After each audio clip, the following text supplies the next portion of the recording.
Hey guys, welcome back to the channel. Today we're going to be doing a long-term review of the Hyperax 2-bike system. I've been running this bike rack for about 2 years now.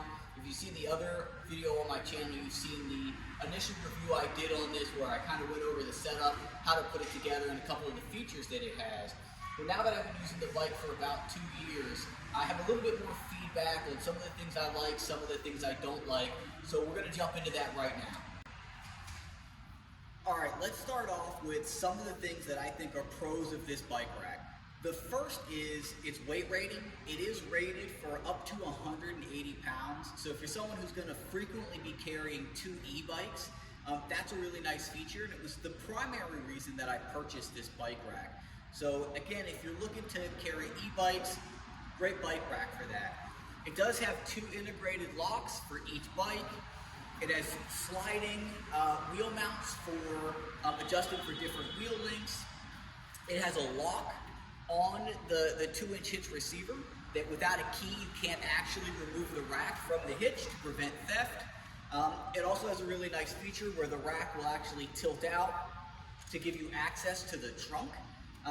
When I initially purchased this rack, these were really features that when I saw them, a lot of bike racks had them.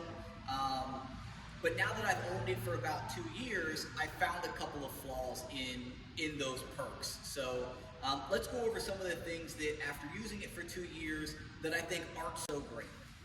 All right, let's start off with the locking feature on the rack. When I originally bought this bike, one of the things that I liked was that the rack had a locking feature to lock the bike onto the rack. However, now that I've used it for a while and occasionally forgetting the keys to these, I've discovered that it's really just kind of useless. It's more of a deterrent than it is anything, and I'll show you why.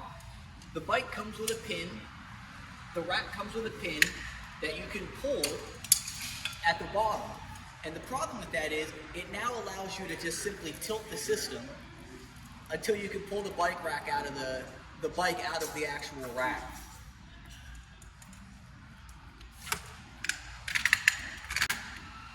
The next thing that I liked about this rack was this ratcheting system where you could very easily put a bike on here, ratchet this down, and lock the bike into place.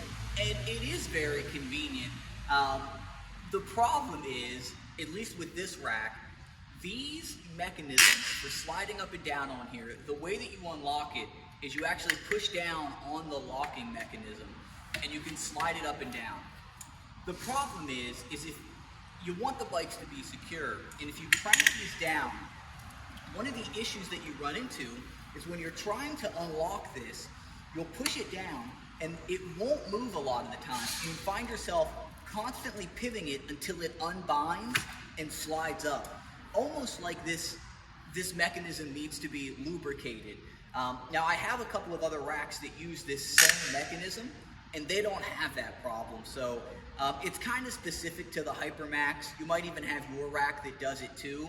But sometimes these can get so locked in here that it takes me several minutes to get the bike to actually unlock from the system. So I've discovered that this kind of locking ratcheting system, I don't love it that much. All right, let's talk about this pivoting mechanism that allows the rack to pivot away to give you access to your trunk or your tailgate. I've had this bike rack for almost 2 years. I almost never use that tilting feature. There's almost never a point where I need to get access to the trunk, where the bikes are in the way, and I need to actually tilt the bike rack back like that. However, a feature that this rack doesn't have that would be beneficial would be if the rack folded up flat against the trunk.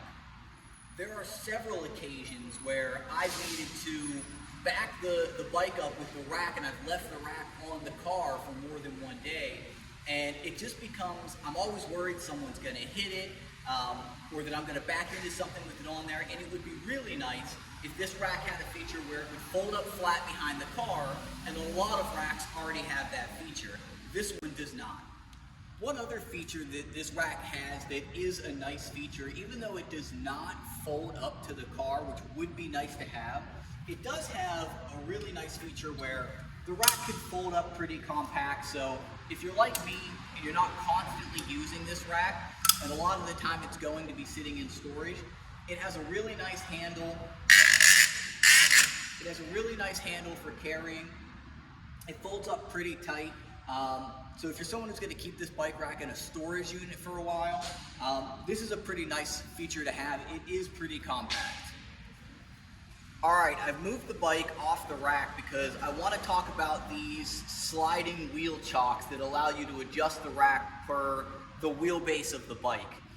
Again, this rack has a similar issue that the ratcheting mechanism has, where these are, I pretty much just leave them completely unscrewed. And even then, they are almost impossible to move.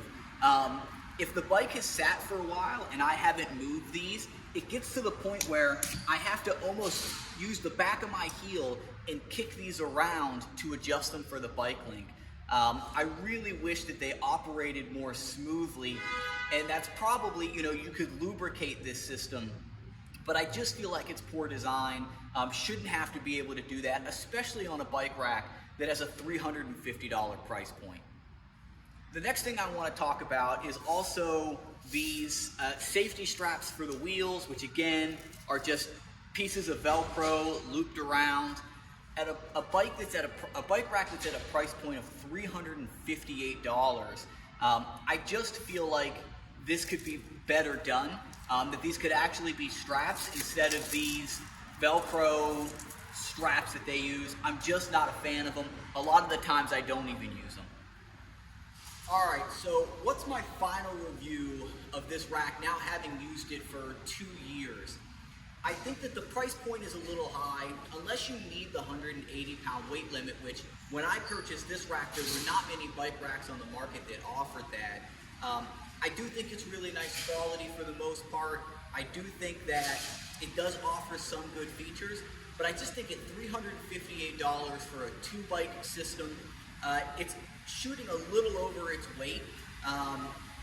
Again, there are better racks out there for that same price that don't have the issues that this rack has. So there you go. There's my 2-year review of the Hyperax bike rack for 2 bikes. I think it's a little bit overpriced. Definitely stay tuned and subscribe to the channel. I'm going to be doing some reviews on other bike racks to really find that bike rack that, for the value that it offers versus its price, really has those features that you're looking for without all the features that you don't really need in a bike rack. So definitely subscribe, stay tuned for more videos. Thanks for watching.